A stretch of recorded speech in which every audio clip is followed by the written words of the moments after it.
Esta carta es una carta dirigida a un joven pastor llamado Tito, así como fue la epístola a Timoteo. Recuerdan que antes de comenzar en esta serie terminamos la epístola del apóstol Pablo a Timoteo y también se dirige de esta manera como su discípulo.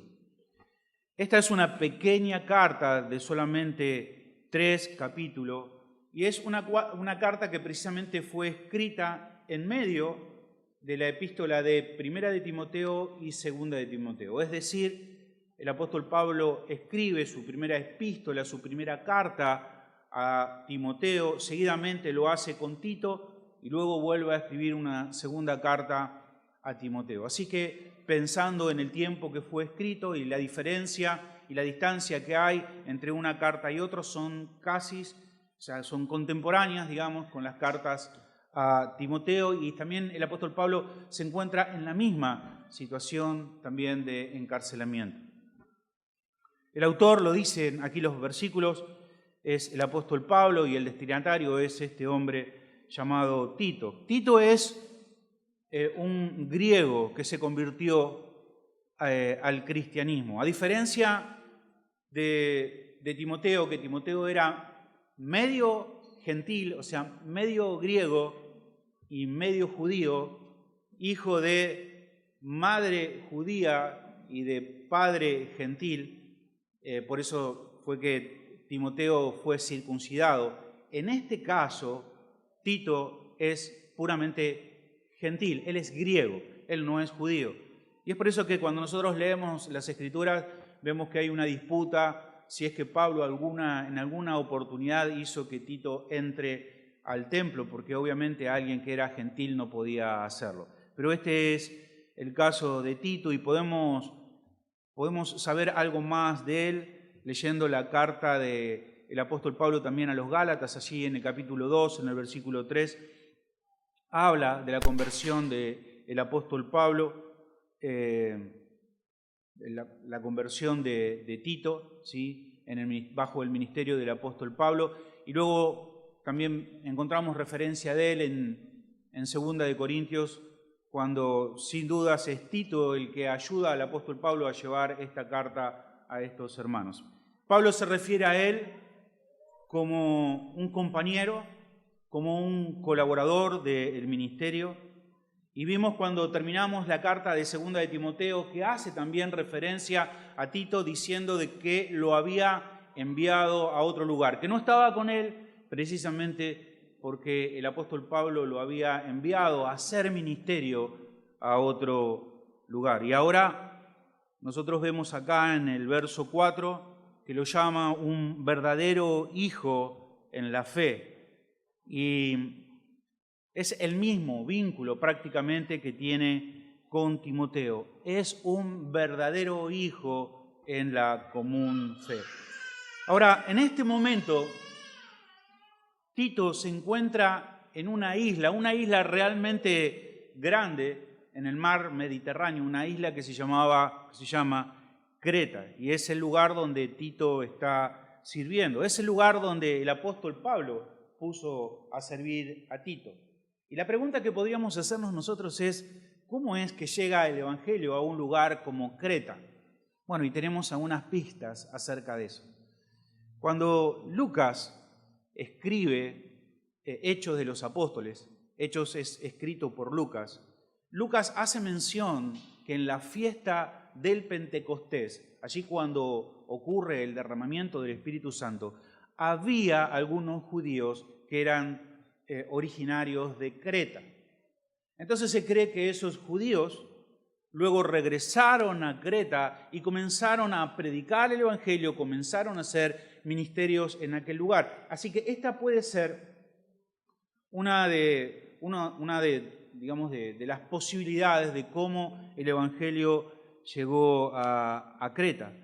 Pero luego de 35 años que había ocurrido el Pentecostés, fue que el apóstol Pablo y Tito regresan a Creta. no hay evidencias, por lo menos en Hechos de los Apóstoles, ni en ninguna otra parte de las Escrituras, que haya habido un apóstol que haya ido a Creta.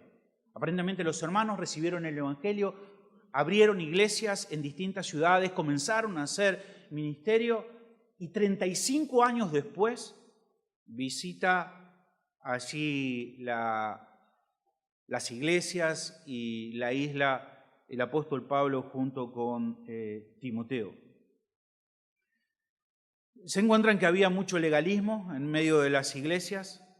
Los judaizantes, que eran una especie de fariseos convertidos al cristianismo, pero que todavía ellos impulsaban la circuncisión, decían que para adorar a Dios era necesario circuncidarse, y tenían realmente una gran influencia sobre la iglesia en ese lugar. Las iglesias no tenían un liderazgo apropiado, es decir, habían comenzado haciendo ministerio, habían personas que habían ocupado lugares en ese lugar, y cuando llega el apóstol Pablo se da cuenta de que muchas cosas que habían hecho no estaban bien, no eran bíblicas, sus prácticas no eran correctas. Pablo le llama que era deficiente. En la iglesia había mucha deficiencia. Y como Pablo no puede quedarse para arreglar esa situación, porque él había prometido ir hacia el este, él deja a Tito en ese lugar y en esa situación y se va a otro lugar, hacia Macedonia, y de Macedonia escribe esta carta a Tito. Se la envía para decirle lo que él debe hacer. Así que este es más o menos el carácter de la carta. Le dice a Tito en el versículo 5, dice, yo te dejé con este propósito, y le dice cuáles son los propósitos. Le dice, para que corrijas lo deficiente. Esta palabra deficiente puede significar lo que falta. Habían comenzado, tenían el Evangelio, eran creyentes, pero las iglesias tenían muchas deficiencias. Entonces le dice que lo deja allí para que corrija lo deficiente y para que establezca liderazgo, para que establezca pastores, para que establezca líderes. Así que este es el contexto de esta carta y yo me imaginaba el tamaño de esta tarea, ¿no? De quedarse Tito en ese lugar con estas indicaciones del apóstol Pablo y decir, o sea, ve a cada iglesia en cada ciudad y corrige lo que está mal, porque no tienen un buen liderazgo. La iglesia no está bien constituida. Entonces tú tienes que ir y tienes que corregirlo. Y esto, hermanos, nos recuerda a nosotros que para plantar una iglesia es necesario más que buenas intenciones. No alcanzan las buenas intenciones. Se necesita más que solamente personas que estén dispuestas a congregar. Es más que tener un espacio para poder congregarnos. Es más que solamente tener, un músico, alguien que predique, alguien que acomode las sillas, alguien que levante la ofrenda. No, es mucho más, se necesita mucho más que eso. Algunas personas dicen, ok, somos una iglesia, ¿por qué? Y bueno, porque tenemos el que canta, tenemos el que lee la palabra, tenemos el que predica, ya estamos listos, somos una iglesia. No, una iglesia es mucho más que eso. Es mucho más que eso. Podemos tener todo eso y aún no ser una iglesia. Se necesita más que solo personas, se necesita más que solo tener un lugar. Se pueden hacer muchas cosas en el nombre del Señor, pero créame, se pueden hacer muchas cosas, pero mal. Y no siempre algo que perdura en el tiempo está bien hecho. Hay muchas cosas que pueden perdurar, en este caso 35 años. No se puede imaginarse, llega Tito ahí, entra a la iglesia y está ya todo estructurado.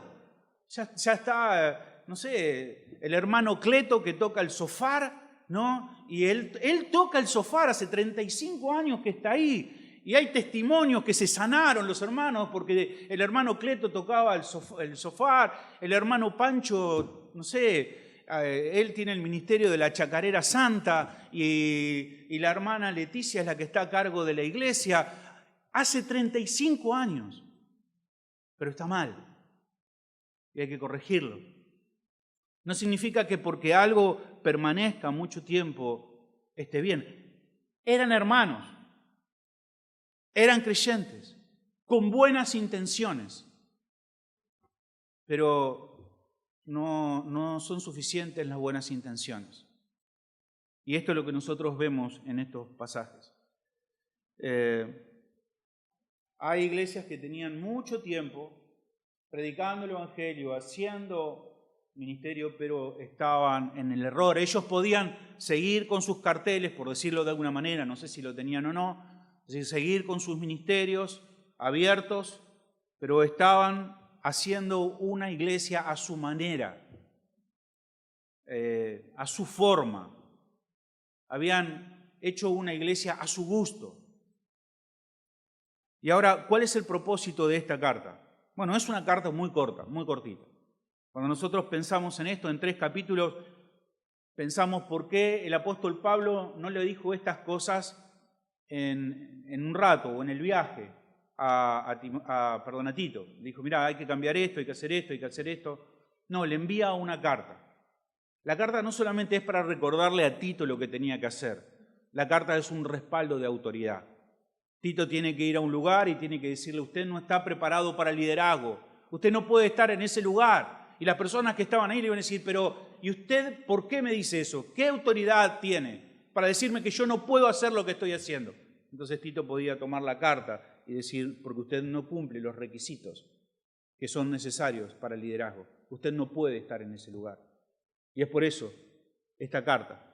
No solamente es un recordatorio, sino que es la autoridad delegada del apóstol Pablo a Timoteo para poder hacer estos cambios. Y no parece que los cretenses hayan llamado a Tito y a Pablo. No es como en otras ocasiones que nosotros leemos en Corintios que envían una carta preguntándole al apóstol Pablo acerca de lo que debían hacer. No es este el caso. Los cretenses estaban haciendo lo suyo y de repente ahora Dios envía a Pablo y a Timoteo para decirles que lo que estaban haciendo no era correcto y debían cambiarlo. Pero ¿cómo cambiar? ¿Cómo cambiar las cosas que hace 35 años se vienen haciendo de la misma manera? ¿Cómo generar cambios cuando uno cree que todo está bien? Cuando uno ve que hay personas en la iglesia, incluso se suman más personas a la iglesia y de repente uno sabe que lo que se está haciendo no agrada al Señor y hay que hacer cambios. No puede seguir de esa manera. Entonces, esta situación, Pablo le dice, ve y corrige, cambia. ¿Con qué autoridad? Bueno, con la autoridad que yo te dejo en esta carta. Yo recordaba ayer que yo tuve una situación media parecida. No soy obviamente el apóstol Pablo, pero en una oportunidad me encargaron una iglesia que ya estaba constituida, tenía como 36 años, y me dijeron que me hiciera cargo como pastor en ese lugar. Y fue un tiempo que tenía el deseo de poder ayudar a la iglesia. La iglesia había sido una gran iglesia, había sido la central de muchas otras iglesias.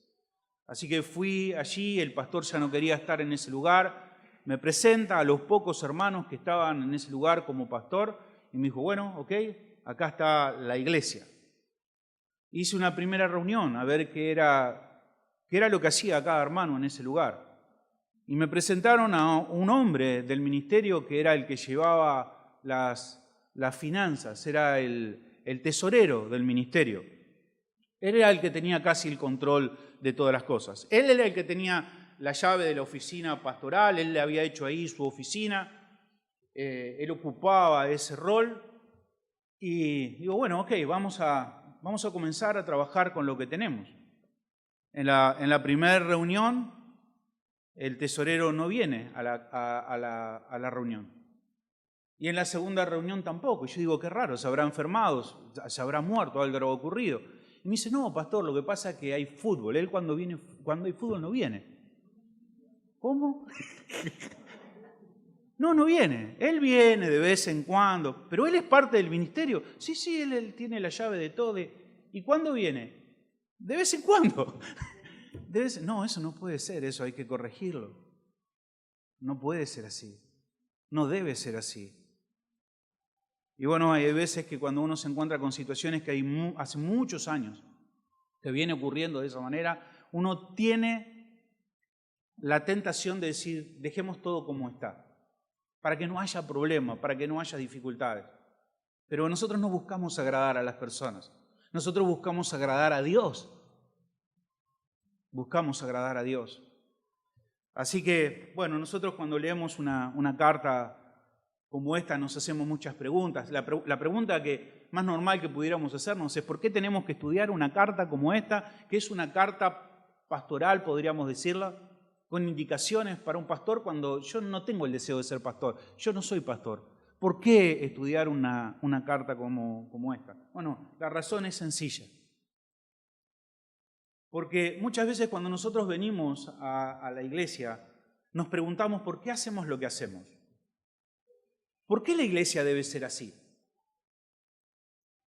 ¿La iglesia cómo debe ser? ¿La iglesia debe ser como las personas quieren que sea la iglesia? ¿La iglesia debe ser a gusto del consumidor? O sea, que cada persona sea satisfecha con lo que quiere de la iglesia. ¿Así debe ser la iglesia?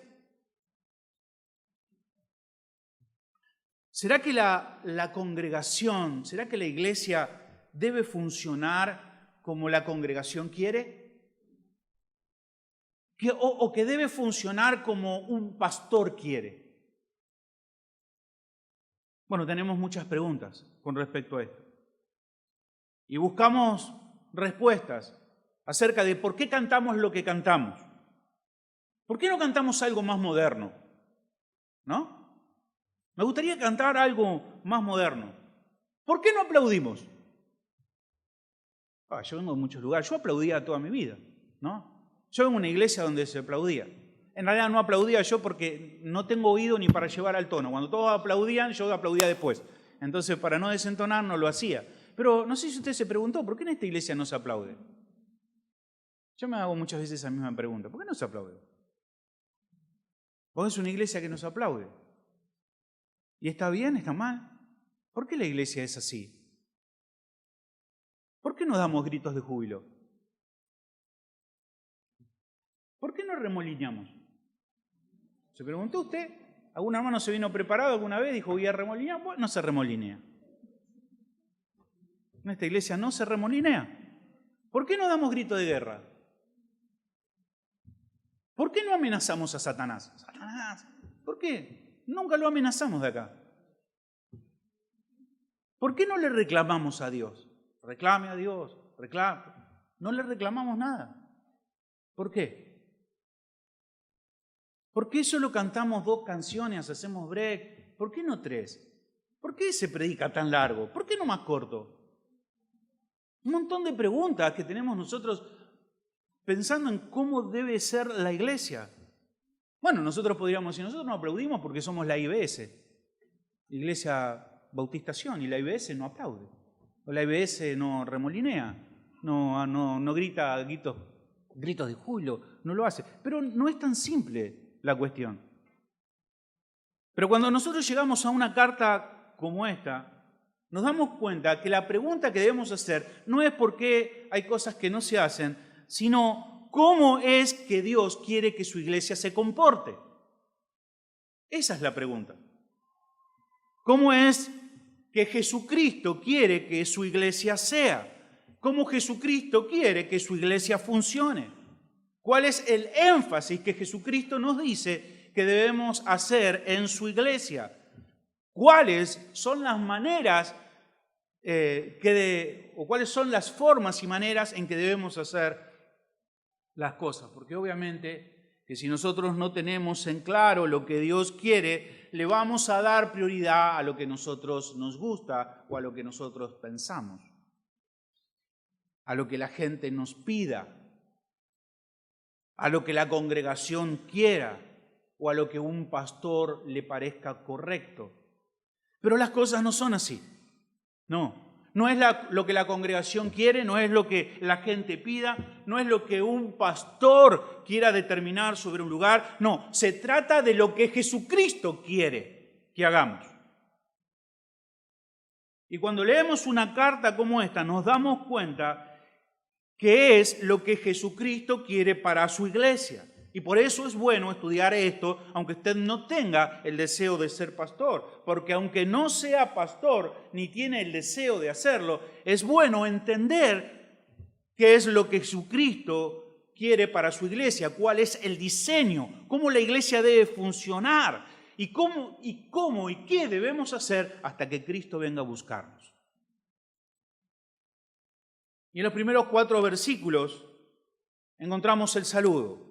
Curiosamente, el saludo más largo de todas las cartas que el apóstol Pablo ha escrito.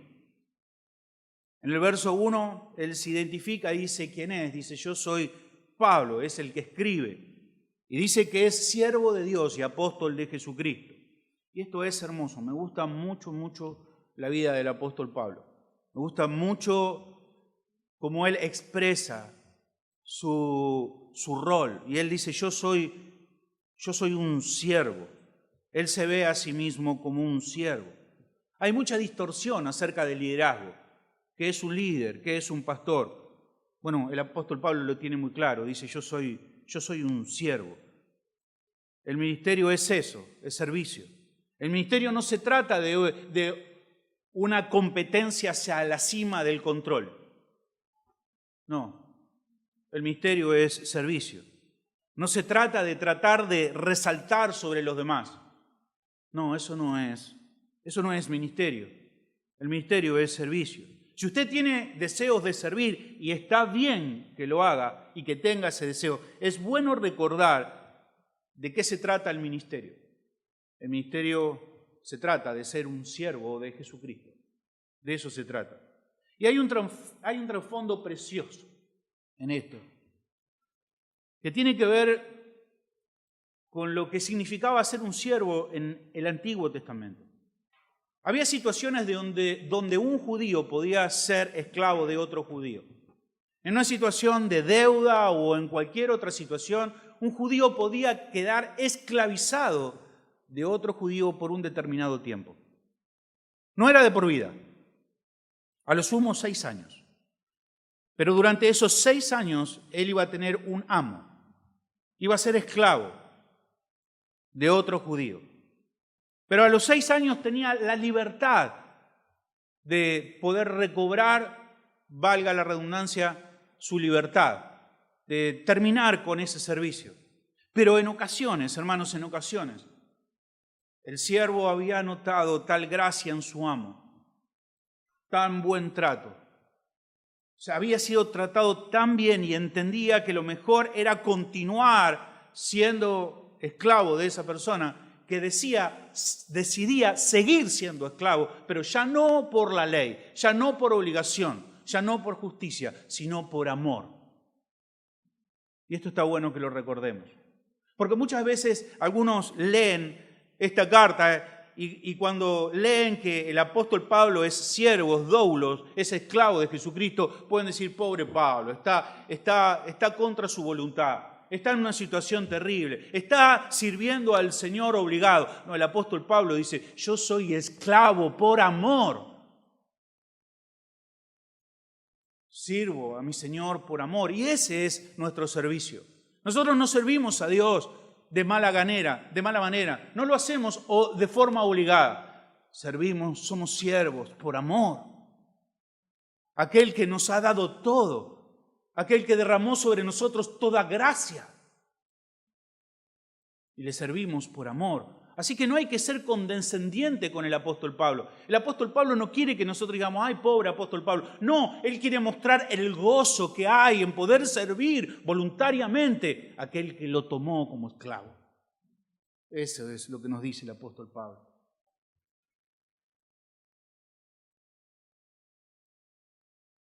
Cada vez que el apóstol Pablo menciona esto, nos recuerda esta situación. Y él no está en contra de su voluntad, sino que él está sirviendo al Señor. Y lo segundo que dice es que es un apóstol. Es un apóstol. Esta es la idea de alguien que ha sido enviado. Y esto también hay muchas distorsiones en cuanto a esto. Este es un apóstol de Jesucristo. A veces cuando nosotros leemos el libro de los Hechos y leemos que Bernabé era un apóstol. Algunos dicen, ves que puede haber más apóstoles que los 12 apóstoles. Apóstol significa enviado, encomendado. Un apóstol, por ejemplo, es el cartero, en griego. Usted no le dice al apóstol, al cartero que viene a su casa, que le diga lo que tiene que hacer. No, es un enviado. En el caso de Bernabé era un enviado de la iglesia de Antioquía. Pero en el caso de Pablo y los 12 apóstoles, era un apóstol de Jesucristo. Jesucristo lo había enviado. Y hubo solo un grupo de personas que fueron enviados por el Señor, que vieron. Era necesario que esas personas vieran al Señor y recibieran ese mandato personalmente del Señor Jesucristo. El apóstol Pablo fue el último. Él dice, yo soy apóstol, he sido enviado, comisionado por el Señor Jesucristo. Y esto hace que esta carta tenga autoridad. Él fue designado apóstol. ¿Pero por qué menciona esto? Si Tito, al igual que Timoteo, es su hijo en la fe, sabe que es el apóstol Pablo.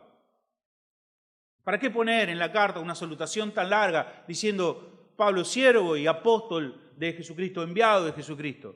Es que el apóstol Pablo sabe de que esto tiene que ver con la vida de la iglesia. Esta es una carta que no solamente la leerá Tito, sino que será una carta que será leída a todas las iglesias y será el instrumento de cambio para que otros corrijan lo que están haciendo. Por eso es que dice apóstol de Jesucristo. Ahora, ¿cómo era el ministerio de Pablo? ¿Cómo era su servicio? Versículo 1. Pablo, siervo de Jesucristo y apóstol. Dice, su ministerio era conforme a la fe de los escogidos. El ministerio de Pablo tenía un objetivo con un determinado grupo de personas, que eran aquellas que habían sido escogidas, para el beneficio de ellos. Y lo primero que dice que es conforme a la fe de ellos. Pablo fue llamado a servir gente que Dios salvó y que Dios estaba salvando. El apóstol Pablo, dije Pablo, no dije Pedro, porque si le erro, díganme, ¿no? El apóstol Pablo. Pablo predicaba para que los que habían creído tuvieran una fe sólida en su crecimiento. Al igual que nosotros, hermanos. Alguien nos predicó, creímos y pasamos a ser parte de la familia de Dios.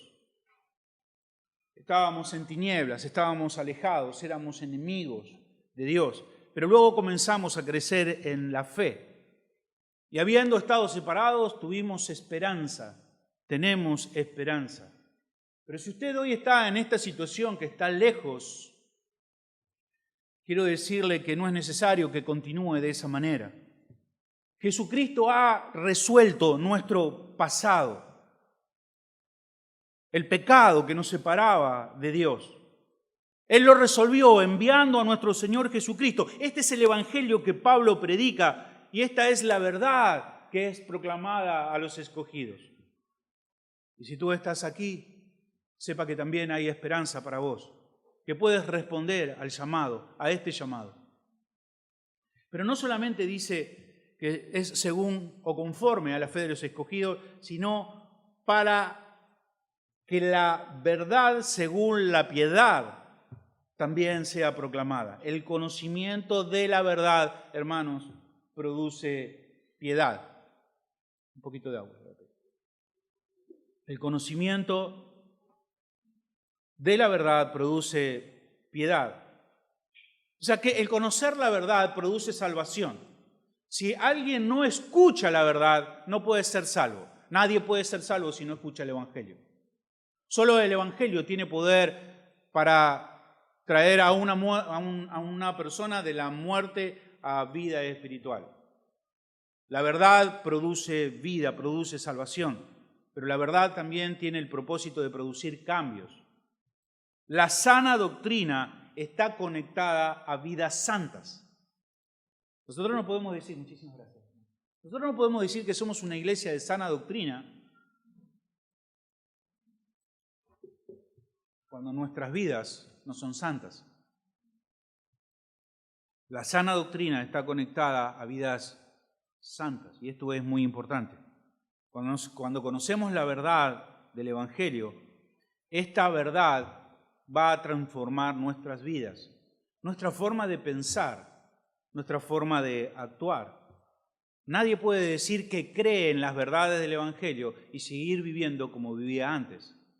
No puede ser. ¿Por qué? Porque la sana doctrina está conectada con la vida santa, con la piedad. La palabra, la verdad, transforma nuestras vidas. Y eso es lo que nos muestra que somos verdaderos creyentes. Habla de piedad, esto tiene que ver con una vida que es conforme a Jesucristo. Dios no solamente quiere salvarnos, Dios quiere transformarnos, quiere transformar nuestras vidas, quiere que tengamos una vida distinta. ¿Recuerdan cuando estábamos terminando la epístola de segunda de Timoteo, que hablamos de Demas? Dice el apóstol Pablo, Demas me ha dejado amando a este mundo. ¿Recuerdan que hablamos acerca de eso? Recuerden esto, el amor nos transforma, el amor por las cosas nos cambia. El amor por el mundo nos cambia, el amor por las cosas del mundo cambió a Demas, lo transformó. El amor cambia a las personas, pero el amor por Dios también nos transforma, nos cambia. El amor por el mundo transformó para mal a Demas, pero el amor hacia Dios nos transforma para bien. Lo tercero está en el verso 2. Dice, en la esperanza de la vida eterna, la cual Dios, que no miente, prometió desde antes del principio de los siglos. La esperanza de la vida eterna es la fe que nos rescató, es esta fe que ha resuelto nuestro pasado. Es esta fe que no solamente nos salvó, sino esta fe que nos transforma. Y no solamente nos está transformando hoy, sino que también nos ha dado una esperanza. De esto es lo que nos habla el apóstol Pablo, de la esperanza que nosotros tenemos en Jesucristo. Y esto tiene que ver con el futuro, ¿no? No solamente con que se ha resuelto nuestro pasado, que nuestro presente está siendo transformado, sino que tenemos una esperanza futura, un gran futuro. Y no es porque lo merezcamos ninguno de nosotros. Esto no es una cuestión de méritos, no, es una cuestión de gracia. Pensamos, hoy en realidad pensamos en muchas cosas que a veces son muy pasajeras y superfluas, y pensamos muy poco en la vida eterna. Pensamos mucho en el ahora, en el hoy, en el ya, y muy poco en nuestro futuro, en la esperanza que tenemos en el Señor. Pero cualquier cosa, hermano, que estés viviendo hoy, recuerda que es temporal. Cualquier cosa. Si estás pasando por una dificultad, si estás pasando por un problema, recuerda que ese problema o esa dificultad tiene una fecha de caducidad. ¿Vio cuando va al supermercado y usted agarra algo y tiene una fecha de vencimiento? Bueno, tu dificultad tiene una fecha de vencimiento. Pero lo bueno que estás pasando también tiene una fecha de vencimiento. Todo es perecedero. Todo va a pasar. Pero a veces nos preocupamos y tenemos simplemente nuestra atención puesta sobre las cosas que son pasajeras. Y dice el versículo 3, que su debido tiempo manifestó su palabra por medio de la predicación que me fue encomendada por mandato de Dios nuestro Salvador. Ok, la fe que nosotros tenemos, el evangelio que nosotros tenemos, que le fue encomendado al apóstol Pablo para predicar, eso fue lo que nos trajo a la vida y nos puso en este lugar, en el cuerpo de Cristo. Dice, por mandato de Dios nuestro Salvador. Eso es lo primero que es nuestro Señor. Dios es nuestro Salvador. Hay muchas distorsiones de quién es Dios, pero por sobre todo Dios es nuestro Salvador. Es lo que necesitamos. Necesitamos un Salvador. No necesitamos un coach para que nos diga cómo podemos mejorar, cómo podemos hacer con tal cosa, cómo podemos resolver tal cosa. No, principalmente lo que necesitamos es un Salvador. Sí, Dios puede ayudarnos a ser mejor papá, mejor mamá, mejor hijo, mejor empleado, mejor esposo, esposa. Sí, el Señor puede ayudarnos a eso, pero principalmente Dios es nuestro Salvador. Esa es nuestra verdadera necesidad. Y tenemos un Dios que es Salvador. ¿Por qué? Porque había algo que nos separaba de Dios, que ningún coach podía remediarlo. Estábamos separados de Él. Y Dios no nos dejó, no nos abandonó, no nos dejó en silencio o sin palabras. No, Él en su gran compasión envió a su Hijo. ¿Por qué? Porque usted y yo lo necesitábamos. Necesitábamos un Salvador, necesitábamos ser salvados. Por eso el apóstol Pablo dice que Él es un Dios salvador. Versículo 4, y ya terminando, concluyendo. Dice a Tito, verdadero hijo en la común fe, gracia, misericordia y paz de Dios Padre y del Señor Jesucristo, nuevamente, dice aquí, nuestro Salvador. Y aquí aparece el destinatario, Tito, y dice, gracia, misericordia y paz. Y la gracia y la misericordia siempre son antes y necesarias para que nosotros podamos tener paz para con Dios. Porque ninguna persona podrá tener verdaderamente paz hasta que no entendamos la gracia de Dios. Y esta es la idea de que nosotros no merecemos nada. La gracia desarma nuestro orgullo. Delante de Dios nuestros méritos no sirven para nada. No podemos presumir delante de Dios quiénes somos o lo que tenemos. Dios nos acepta no porque merecemos ser aceptados. No es por mérito, es por gracia. Solo por gracia. Es solo favor de Dios. Entonces, cuando nosotros entendemos esto, cuando entendemos que es Dios que nos atrae hacia sí, más allá de lo que nosotros somos, esto es una buena noticia. Si alguien está por primera vez o escucha esto por primera vez, porque Dios quiere salvarte, porque podés correr a Jesucristo, porque Jesucristo ha resuelto esta separación entre tú y Dios. Y tú puedes ser libre de la situación en la que te encuentres.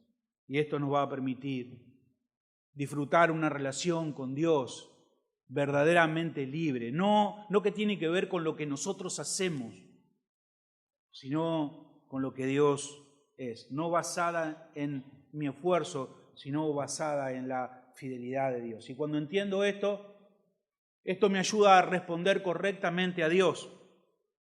Esto transforma mi vida. Por eso el apóstol Pablo le dice, esfuérzate en la gracia que es en Cristo Jesús. Esfuérzate en esto, en recordar esto. Esfuérzate en la gracia que es en Cristo Jesús. Y es la misma gracia, hermanos, que nosotros hemos recibido. Es la misma gracia, hermanos, que hoy nos ayuda a vivir.